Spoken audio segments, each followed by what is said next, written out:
Thanksgiving is this week?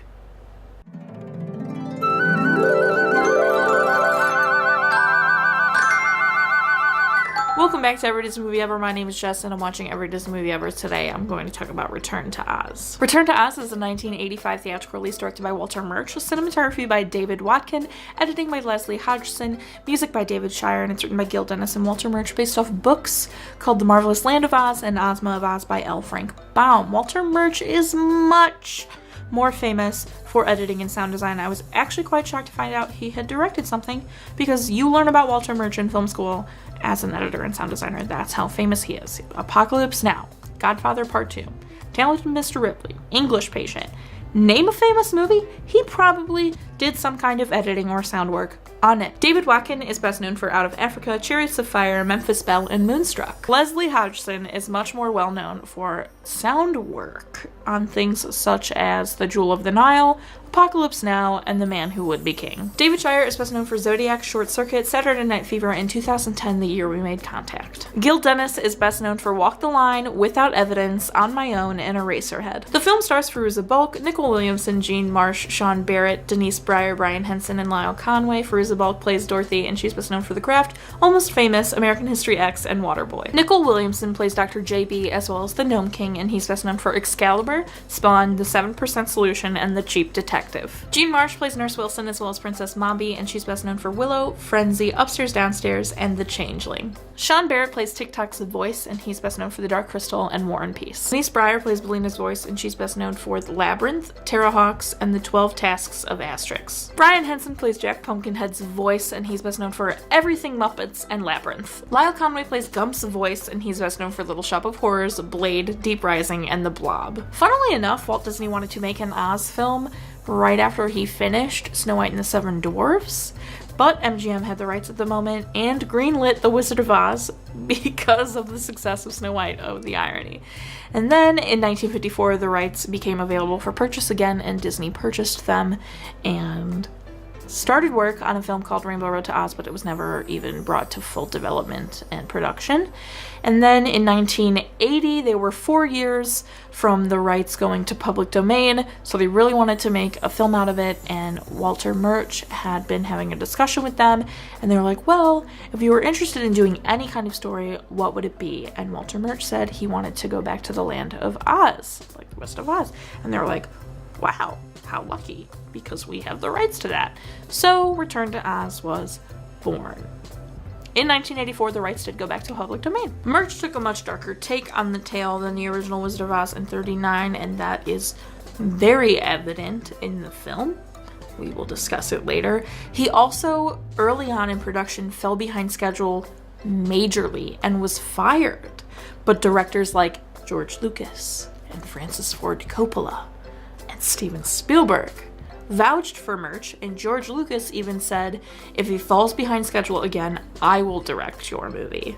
So they brought Murch back, and he never fell behind schedule again. Disney actually had to pay MGM in order to use the ruby slippers, because the slippers are silver in the books. MGM were the ones that made them ruby, so they had to pay in order to have ruby slippers in the film. And the ruby slippers were in the film only when they had to be seen on camera. They were not allowed to be worn just about. Fairuza actually also thought just her normal costume shoes were uncomfortable, so she was almost always barefoot unless her shoes had to be seen on camera. This film is considered a sequel to 1939's Wizard of Oz, but Fairuza is 11 years old and Judy Garland was 17, so don't know how that's supposed to work, but it is considered a sequel. They did it as a sequel to the 1939 Wizard of Oz. Fairuza did all her own stunts.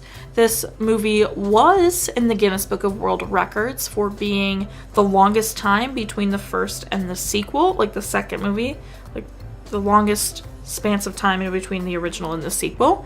It was later beaten by Bambi 2. It is the first film to use the white Disney castle with Walt Disney Pictures and the blue background with the star, you know what I'm talking about. I'm putting a picture, you know what I'm talking about. It's the first one to do that. Ozma's dialogue is dubbed in post because her voice was considered too British. The film didn't do horribly well. It made $11.1 million off a $28 million budget, has a 58% on Rotten Tomatoes. It was praised for its faithfulness to the source, but also considered bleak. It's released on VHS, DVD, and Blu-ray. There's a lot more trivia and goofs and or continuity errors, and I will put the link to those in the description. Return to Oz is about just that. Dorothy returns to Oz and stuff is afoot. The Gnome King has taken over, the Scarecrow isn't king anymore, he stole all the emeralds, and everyone's stood in stone, and Dorothy's got to save everybody. The movie is slow and a lot darker. Auntie Em and Uncle Henry think Dorothy's insane and take her to get electric shock therapy.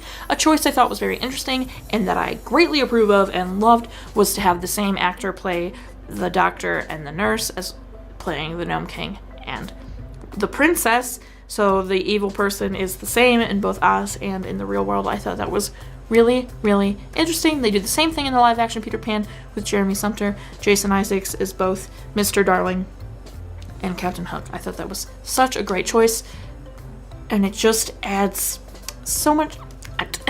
Also, the Gnome King starts as pure stone, and as he steals Dorothy's friends, he becomes more and more human-looking and human-like, and that was also an incredible choice. I was blown away by that choice, but regardless of that, the movie's kind of slow and kind of boring, and Jack Pumpkinhead wants to call Dorothy Mom, which is just weird. I don't know why that's a thing. She's 11 years old. Why does Jack Pumpkinhead want to call her Mom? All in all, I feel like the movie didn't explain a lot, and most of the time I just kept going, what is happening? What the heck is happening? I don't understand. Like, I understood the main plot of what was going on, there was just so much random stuff that was scary or just out of nowhere and had nothing to do with the original movie, which I guess this was more faithful to the book, so that's great, but it was just really confusing, and in my opinion, and I didn't really enjoy it. It was slow and kind of creepy and just not my favorite, so I think I'm gonna give it 4 emeralds out of 10. Our total movie count is. Parent Death and Cry counters the same. If you want to keep up with what movie I'm watching when, follow me on Instagram or Twitter and you can keep up with what movie I'm watching when. I put up videos every Monday and Friday. Do you like Return to Oz? Do you look at it as a direct sequel from The Wizard of Oz? They do a lot of not recapping The Wizard of Oz. They just expect you to know what happened in The Wizard of Oz and just go straight to it. And I think we could have had a little bit of recapping. So, it's a little. Just let me know what you think of Return to Oz. And if you liked that they made her younger, if you liked the changes they made compared to the original, do you like it better compared to the book? Let me know, okay? Until next time, comment, like, and subscribe, and I'm not sure if you are, so you do. And don't be the Gnome King / doctor about it. He was a creep. If you celebrate it, have a safe and happy Thanksgiving. I hope it's absolutely delicious and wonderful. If you don't celebrate it, have a good week.